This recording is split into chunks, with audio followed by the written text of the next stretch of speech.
Hello प्यारे बच्चों, कैसे हैं सभी लोग। आशा करता हूँ अच्छे होंगे और आपकी तैयारी भी अच्छी चल रही होगी। आज काफ़ी दिनों के बाद हमारी क्लास आई है और सबसे पहले हम हिंदी का एक टॉपिक लेके आए हैं, हिंदी साहित्य से। अब से हमारी क्लास जो है डेली आया करेगी और शाम को 8 बजे टेलीग्राम पे हमारी जो है डायरेक्ट क्यूज होती है, तो वहाँ भी चैनल को आप ज्वाइन कर लीजिए। डिस्क्रिप्शन में उसका लिंक दिया है। इसके अलावा जो है हाई कोर्ट कनिष्ठ सहायक के मॉडल पेपर भी लॉन्च कर दिए गए हैं। आप टेलीग्राम ग्रुप में जाके देख सकते हैं, पूरी जानकारी वहीं है। डेली अब हमारी क्लास आया करेगी। आज जो हमारा टॉपिक है कबीरदास है। यहाँ से काफ़ी क्वेश्चन बनते हैं और आगे भी बनते रहेंगे उत्तराखंड की विभिन्न परीक्षाओं में। सबसे पहले हम थ्योरी करेंगे कबीरदास जी के बारे में और उसके बाद जो है यहाँ से पीवाई के क्वेश्चन बन सकते हैं, उनके बारे में भी बात करेंगे। कबीरदास जो है भक्तिकालीन युग में निर्गुण संप्रदाय के प्रवर्तक थे। कबीरदास जी का जन्म 1398 में वाराणसी के पास लहरातार में हुआ था। इनके गुरु का नाम रामानंद था। डायरेक्ट क्वेश्चन बन जाता है कि उनके गुरुजी का नाम क्या था और इनका जन्म कहाँ हुआ था। बचपन में कबीरदास के पालन पोषण नीरू नीमा जो है नामक दंपत्ति ने किया। ये भी कई बार क्वेश्चन बन चुका है कि इनका पालन पोषण किसके द्वारा किया गया था। कबीरदास जी की पत्नी का नाम लोई था और पुत्र का नाम कमाल था। कबीरदास जी की मृत्यु 1518 में मगहर में हो गई थी और हजारी प्रसाद द्विवेदी ने कबीरदास जी को वाणी का डिटेक्टर कहा है। जो आप फोटो देख रहे हैं संत कबीर जी का है। और जो है गुरु ग्रंथ साहिब में कबीरदास के उपदेशों का संकलन मिलता है। कबीरदास की भाषा को रामचंद्र शुक्ल जी ने सुधुकड़ी और श्याम सुंदर दास ने पंचमेल खिचड़ी कहा है। 9 पैसे का डाक टिकट जो है जारी किया गया था 1952 में इनके लिए।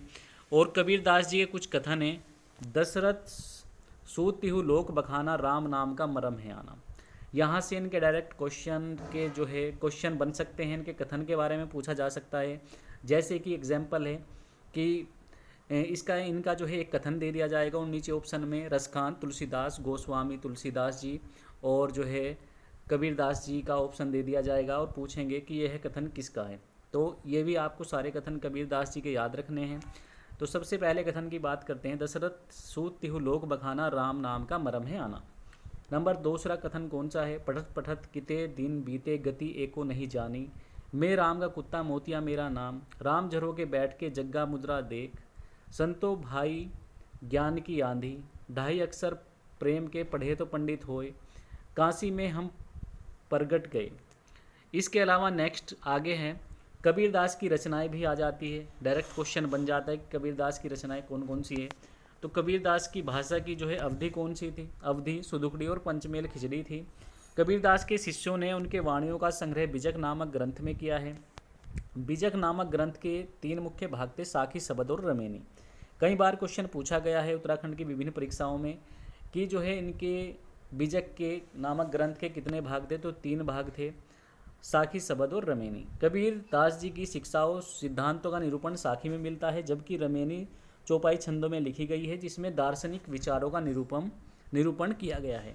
शबद की रचना गेय पदों में हुई है, जिसमें प्रेम व अंतरंग का साधना का अभिव्यक्त किया गया है।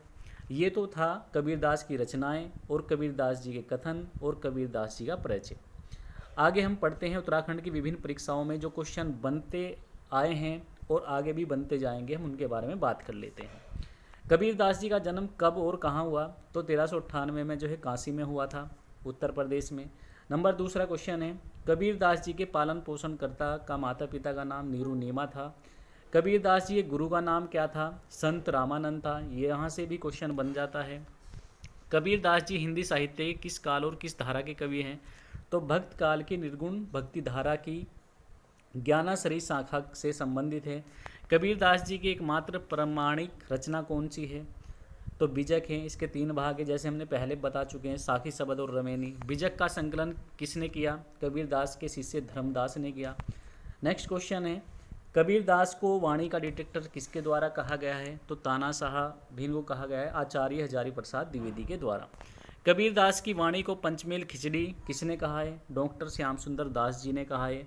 यहाँ से ये भी क्वेश्चन बन सकते हैं जो आपको हमने बताए, जो डिस्कस किए। इसके अलावा और भी क्वेश्चन बन सकते हैं।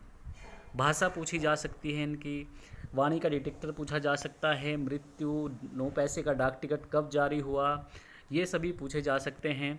और तो ये थी आज की क्लास। और क्लास आपको अच्छी लगी होगी तो लाइक कीजिए, सब्सक्राइब कीजिए। और इसके अलावा आप कमेंट बॉक्स में बताइए नेक्स्ट हिंदी साहित्य से किसके बारे में आपको जो है वीडियो चाहिए। मिलते हैं नेक्स्ट वीडियो में। Thank you.